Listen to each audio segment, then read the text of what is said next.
Karena pribadi yang baik adalah pertanda pribadi yang dirahmati oleh Allah Subhanahu wa Ta'ala.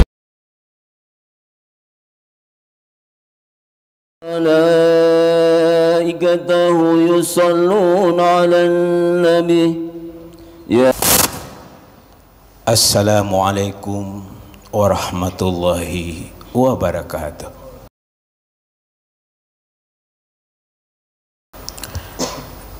Innal hamdalillah nahmaduhu wa nasta'inuhu wa nastaghfiruhu wa na'udzu billahi min sururi anfusina wa min sayyiati a'malina.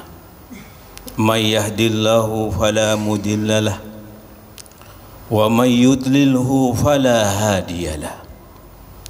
Asyhadu an la ilaha illallah wahdahu la syarikalah wa asyhadu anna Muhammadan abduhu wa rasuluh. Allahumma fasallim wa sallim hazan nabiyil karim wa ala alihi wa ashabihi rasulillah jama'in.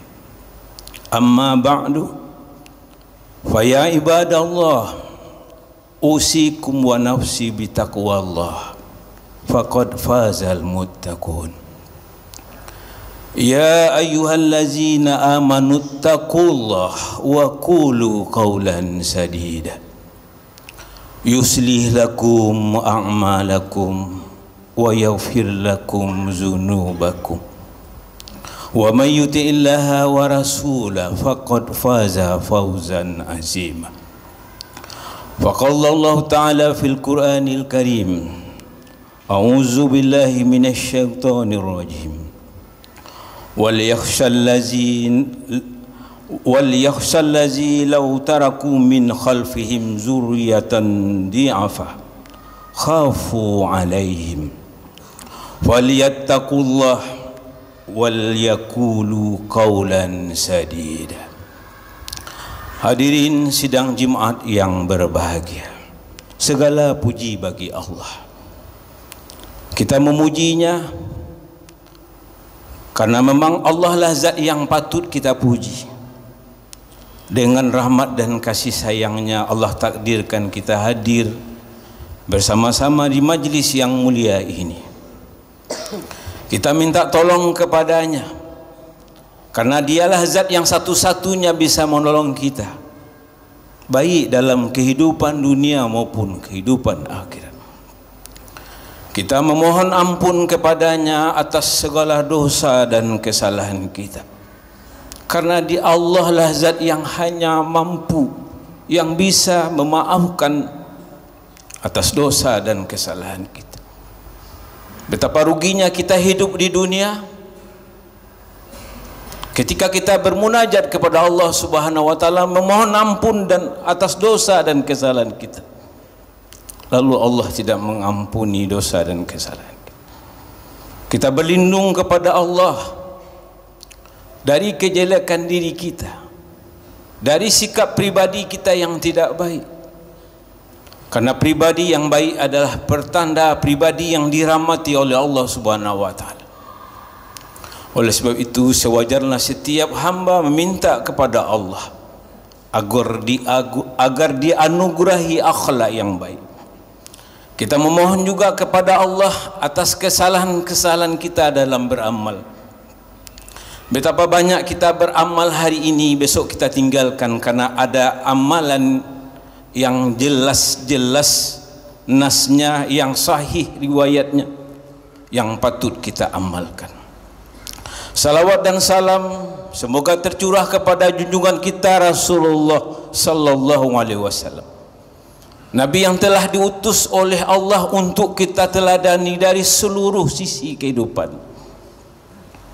Bersyukurlah seorang hamba yang di setiap detik kehidupannya belajar bagaimana kehidupan Rasulullah. Hadirin sidang Jumat yang berbahagia, kita hidup di akhir zaman yang penuh fitnah. Sebagaimana sebuah riwayat menceritakan ketika Nabi berada di Madinah, beliau memilih tempat yang tinggi Dan beliau berkata, sesungguhnya aku melihat celah di celah-celah rumah kalian tersebarnya fitnah sebagaimana aku melihat turunnya rintik-rintik hujan. Bayangkan 1400 lebih tahun yang lalu Nabi sudah menyebutkan fitnah yang akan kita hadapi sebagai umatnya. Apalagi di zaman sekarang. Bahkan Nabi menyebutkan fitnah akhir zaman, menunjukkan bagaimana seseorang di paginya dia beriman, di sore harinya dia kafir kepada Allah, dan di sore harinya kafir kepada Allah, besok dia beriman kepada Allah Subhanahu wa ta'ala. Hadirin sidang Jumat yang berbahagia, kita bersyukur kepada Allah di usia kita yang sudah di atas 50-60 tahun, Allah anugerahkan kita ketaatan kepada Allah, betah berada di rumah Allah, membaca Al-Quran, mendengarkan nasihat-nasihat para ulama.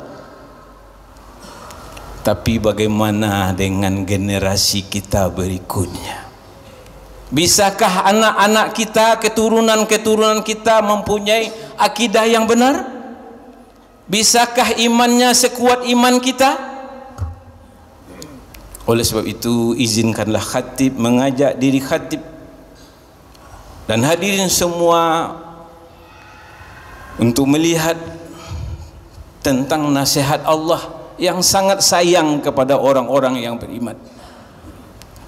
Nasihat agar tidak kita saja yang masuk surga, tetapi juga anak-anak dan keturunan kita. Oleh sebab itu di dalam surat An-Nisa ayat 9 Allah mengingatkan kita kaum muslimin, orang-orang beriman. Apa kata Allah? A'udzubillahi minasyaitonirrajim. Wal yakhshal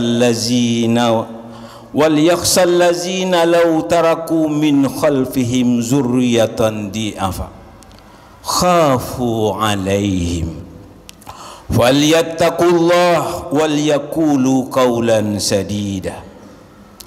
Apa kata Allah? Wal yakhshal ladzina law taraku, dan hendaklah takut kepada Allah orang-orang yang meninggalkan, yang sekiranya meninggalkan keturunannya yang lemah. Dianya memang kuat, dianya memang perkasa, tapi keturunannya keturunan yang lemah. Khafu alaihim, hendaklah mereka khawatir, hendaklah mereka cemas. Bagaimana saya memang selamat, saya sempat ketika hidup bisa berhaji, berumrah, bersedekah, membangun tempat-tempat ibadah, lalu bagaimana dengan anak keturunan saya? Lalu kata Allah, falyattaqullah, dan hendaklah engkau bertakwa kepada Allah, dan hendaklah mereka mengatakan perkataan yang benar. Hadirin sidang Jumat rahimakumullah, para ahli tafsir menyebutkan apa yang mesti kita takutkan. Tentang apa kita mesti takut dengan keturunan kita? Yang pertama kata para ahli tafsir, yang pertama hendaklah kita takut dengan akidahnya. Sudahkah akidah anak-anak kita sekuat akidah kita? Semua kita mesti belajar mengukur, melihat dengan jelas, melihat dengan nyata bagaimana anak-anak kita. Waktu memang telah berlalu jauh semenjak kerasulan Rasulullah sallallahu alaihi wasallam. Kita sudah berlalu waktu yang sangat jauh, maka hendaklah kita khawatir. Umar ibnul Khattab yang begitu dekat jaraknya dengan Rasulullah sallallahu alaihi wasallam tetap khawatir. Apakah Islam ini betul-betul sudah dipahami oleh kaum muslimin? Oleh sebab itu, sebuah riwayat menceritakan beliau pergi ke pinggiran kota Mekah. Lalu dia bertemu dengan seorang anak kecil pengembala. Lalu dia tes akidahnya, imannya.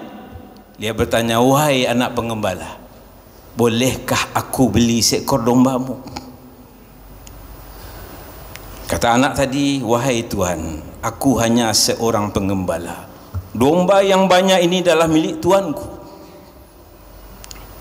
Kata Umar mencoba ngetes, apa betul sudah sampai Islam ini kepada anak kecil? Lalu Umar berkata, bukankah tuanmu jauh? Dia tidak tahu. Dia tidak akan menghitung berapa dombanya.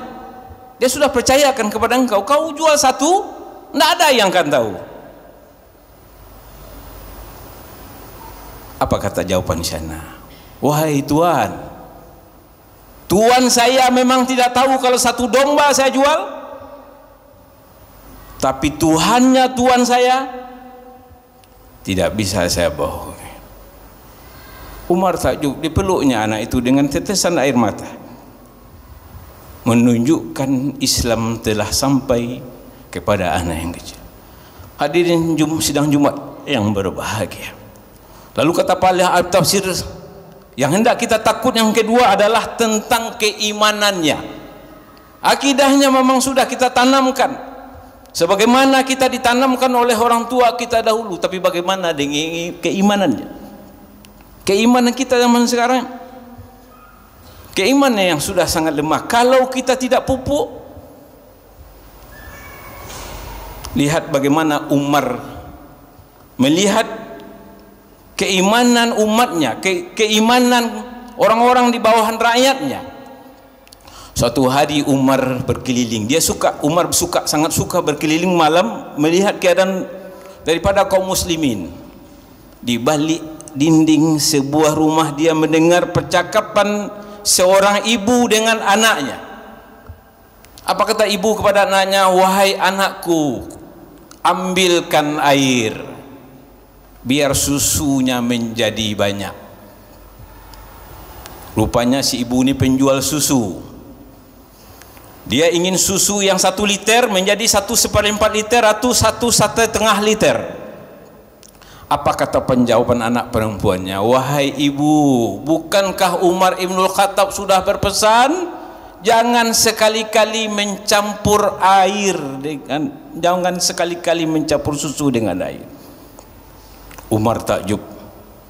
Apa kata Umar dalam hatinya? Sesungguhnya aku menemukan mutiara. Tahukah hadirin sekalian siapa perempuan itu? Dialah neneknya Umar bin Abdul Aziz, yang menjadi khalifah yang mengangkat ruh Islam. Jadi seseorang akan lahir dari keturunan yang solehah. Oleh sebab itu, kewajiban kita kaum muslimin untuk menjaga anak-anak kita dari makanan yang haram, agar keturunan-keturunan kita melahirkan anak-anak yang soleh dan soleh. Hadirin sidang Jumat yang berbahagia. Yang ketiga, kata para ahli tafsir, hendaklah yang kita khawatirkan adalah ilmu. Seberapa jauh anak-anak yang kita tinggalkan mengenal ilmu Islam, mengenal taharah, bagaimana hukum ini, hukum ini.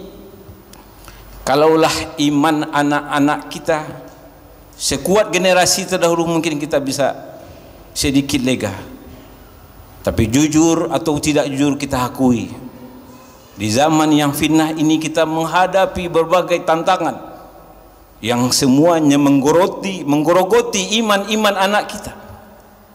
Betapa banyak kita dapati anak-anak perempuan kaum muslimin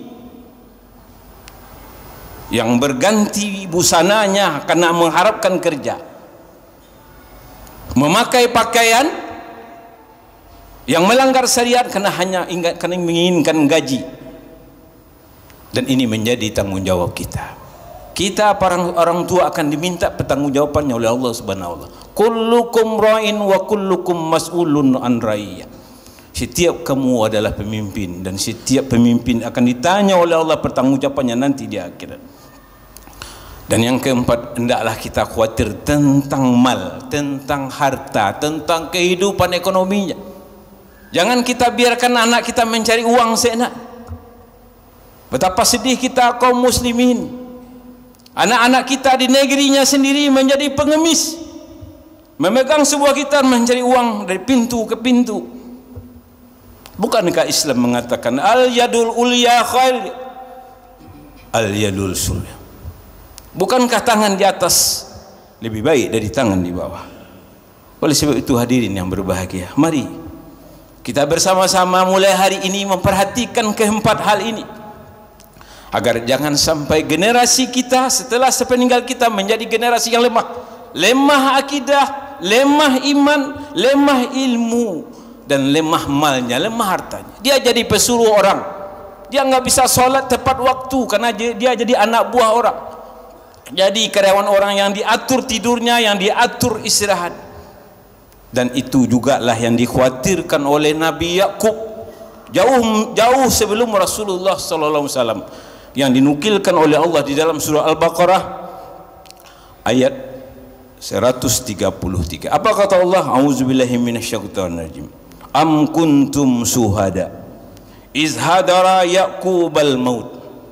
Apa engkau menjadi saksi? Kita memang tidak menjadi saksi. Iz hadara Yaqubal maut, ketika Yakub kedatangan dan tanda-tanda maut. Apa yang terpikir oleh Yakub? Apakah anaknya mau makan? Tidak. Yang dipikirkan adalah akidahnya, apa yang akan disembah oleh anak keturunannya sepeninggalnya. Maka Yakub berkata, iz qala li banihi, ketika Yakub berkata kepada anaknya, ma ta'budu min ba'di, apa yang akan engkau sembah sepeninggalku? Anak-anak mereka menjawab, qalu na'budu, sesungguhnya kami akan menyembah ilahaka, Tuhan yang engkau sembah, yaitu wa ilaha abaika, yaitu Tuhan bapakmu Ibrahim, Ismail, wa Ishak, wa Yakub.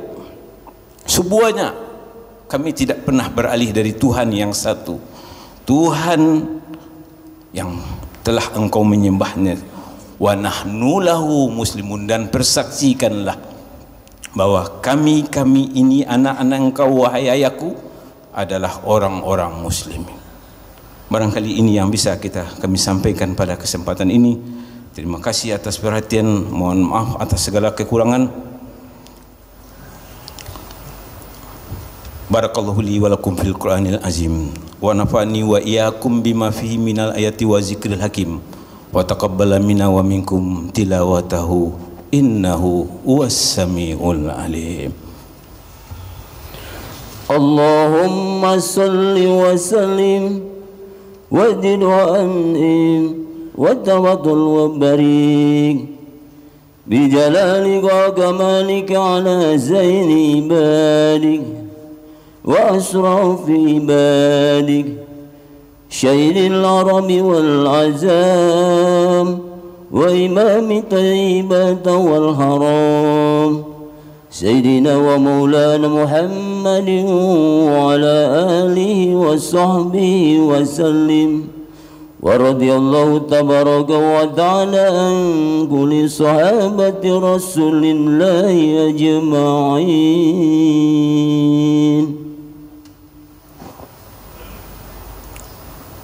Alhamdulillah, alhamdulillahillazi anzala ala abdihil kitaba wa lam yaj'al lahu iwaja. Asyhadu an la ilaha illallah wahdahu la syarikalah, wa asyhadu anna Muhammadan abduhu wa rasuluh la nabiyya ba'da. Amma ba'du, fa ya ibadallah, usikum bitaqwallah faqad fazal muttaqun.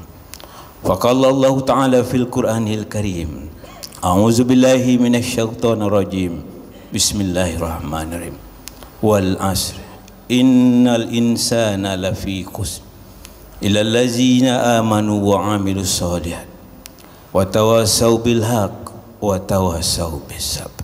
Demi masa, sesungguhnya manusia itu berada dalam kerugian. Semua manusia yang pernah hadir di muka bumi, kata Allah, berada dalam kerugian. Illal ladzina amanu wa 'amilus shalihat, kecuali yang mengisi hidupnya dengan iman dan amal soleh.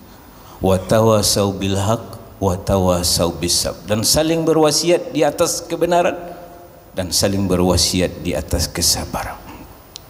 Innallaha wa malaikatahu yusalluna 'alan nabi ya ayyuhallazina amanu sallu 'alaihi wa sallimu taslima. Allahumma salli 'ala Muhammad wa 'ala ali Muhammad kama sallaita 'ala Ibrahim wa 'ala ali Ibrahim wa barik 'ala Muhammad wa 'ala ali Muhammad kama barakta 'ala Ibrahim wa 'ala ali Ibrahim innaka Hamidum Majid. Allahumma ighfir lil muslimina wal muslimat wal mu'minina wal mu'minat al ahya'i minhumul amwat innaka sami'un qaribun mujibud da'wat ya qadiyal hajat. Allahumma iftah lana abwabal khair abwabar rahmah abwabar barakah. Allahumma inna nas'aluka ridhaka wal jannah wa na'udzubika min sakhatika wan nar. Allahumma innana sami'na munadiyan yunadi lil iman an aminu bi rabbikum fa amanna. Rabbana faghfir lana dzunubana wa kaffir anna sayyi'atina wa tawaffana ma'al abrar. Rabbana atina fid dunya hasanah wa fil akhirati